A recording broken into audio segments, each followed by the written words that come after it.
আমি অনন্যা আর বাঙালি রান্নাতে আপনাদের আরও একবার স্বাগতম।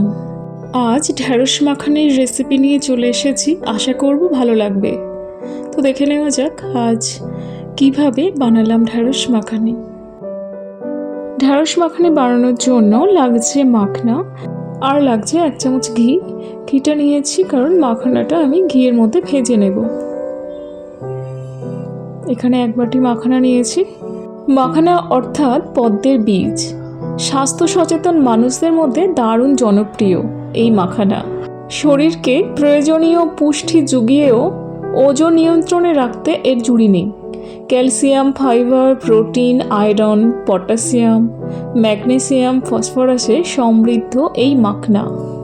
এবার ঢ্যাঁড়স ভাজার জন্য এখানে আমি সর্ষের তেল নিয়ে নিলাম। তেল গরম হয়ে গেছে, এবার ঢ্যাঁড়সগুলো তেলের মধ্যে ভেজে নেব। বেশ কয়েকটি রোগে ঢ্যাঁড়স খুব উপকারী। ঢ্যাঁড়সে উচ্চমাত্রার অ্যান্টিঅক্সিডেন্ট আছে যা ক্যান্সার রোগ সৃষ্টিকারী কোষগুলোকে ধ্বংস করে, রোগ নিরাময়ে সাহায্য করে। ব্লাড সুগার নিয়ন্ত্রণে ঢ্যাঁড়সের বিকল্প নেই। ঢ্যাঁড়সে রয়েছে প্রচুর আঁশ যা কোষ্ঠকাঠিন্য দূর করে। সহজে হজম হয় বলে বিপাকক্রিয়া সহায়তাও করে এই ঢ্যাঁড়স। নিয়মিত ঢ্যাঁড়স খেলে লোহিত কণিকার উৎপাদন বেড়ে যায়, ফলে সহজেই রক্তশূন্যতা দূর হয়। অন্তঃসত্ত্বা অবস্থায় নিয়মিত ঢ্যাঁড়স খেলে এর ফলেট উপাদানটি গর্ভের শিশুটির সঠিক বিকাশে সাহায্য করে। ঢ্যাঁড়সের মধ্যে রয়েছে অনেক ঔষধি গুণ। এর মধ্যে রয়েছে আঁশ, ভিটামিন এ, অ্যান্টিঅক্সিডেন্ট। এটি রোগ প্রতিরোধ ক্ষমতা বাড়ায়, শ্বাসকষ্ট প্রতিরোধ করে। ঢ্যাঁড়স একটু হরহরে থাকে, তাই অবশ্যই ঢ্যাঁড়স কাটার আগে ভালোভাবে ধুয়ে নেবেন। সেই সঙ্গে ঢ্যাঁড়স ভাজা রেডি হয়ে গেছে। দেখুন, এইভাবে ঢ্যাঁড়সটাকে ভেজে নিতে হবে যাতে আর ঢ্যাঁড়সের ওই হরহরে ভাবটা থাকবে না। ঢ্যাঁড়স ভাজা তেলের মধ্যে একটা পেঁয়াজ দিয়ে দিলাম, ছোট ছোট করে কাটা পেঁয়াজটা। পেঁয়াজ ভালো করে ভেজে নিতে হবে।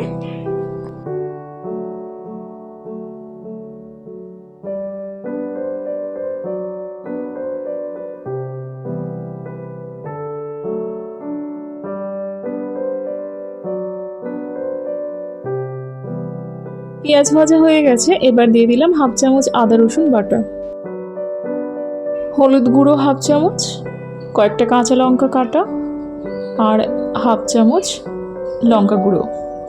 সব কিছু এখন ভালোভাবে মিশিয়ে নিতে হবে।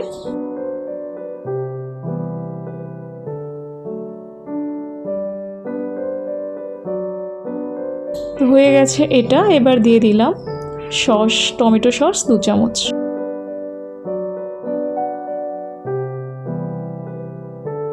তো মশলা যাতে তলায় না লেগে যায়, মানে কড়াতে, তাই এখানে অল্প পরিমাণে জল দিয়ে দিলাম।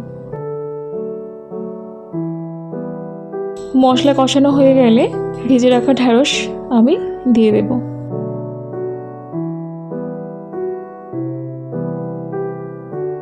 ঢ্যাঁড়স মাখানি রান্না করা খুব একটা কঠিন কাজ না, খুব সহজ। একবার দেখলেই আপনি তৈরি করতে পারবেন, খুব সহজেই বানাতে পারবেন। ছোট বড় সবাই খেতে এটা অনেক বেশি পছন্দ করবে। আর সবশেষে দিয়ে দিলাম গ্রেভির জন্য জল। 2 মিনিট মতো ঢাকা দিয়ে রাখবো।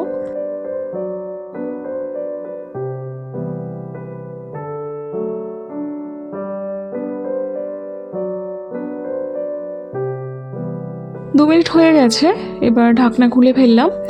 আর মাখানাগুলো আমি ভাজার পরে পেস্ট করে নিয়েছি, এবার এটা দিয়ে দেব। মাখানা দেওয়ার পর আরও 1 মিনিট মতো ঢাকা দিয়ে রাখবো, তারপর রান্না আমার রেডি হয়ে যাবে।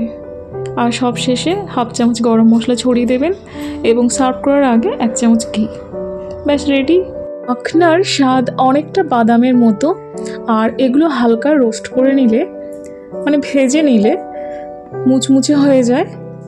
মাখনার কিছু স্বাস্থ্য উপকারিতা হলো এটি নিরামিষ protein, carbohydrate, fibre, magnesium, potassium, phosphorus, iron এবং জিঙ্কের চমৎকার উৎস এই মাখনা।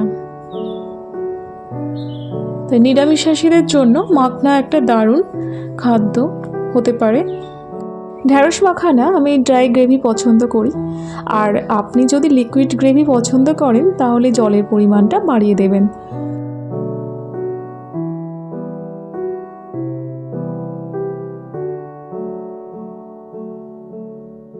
ঢ্যাঁড়স মাখানি এখন রেডি। এবার এটি আপনি গরম গরম ভাত কিংবা রুটি বা আপনার পছন্দের খাবারের সঙ্গে পরিবেশন করুন। ডিনার কিংবা লাঞ্চ জাস্ট জমে যাবে। আজকের ভিডিও এই পর্যন্ত। প্লিজ লাইক, কমেন্ট, শেয়ার করতে ভুলবেন না। আর আপনি যদি নতুন হয়ে থাকেন আমার চ্যানেলটি সাবস্ক্রাইব করে আমার পাশে থাকবেন।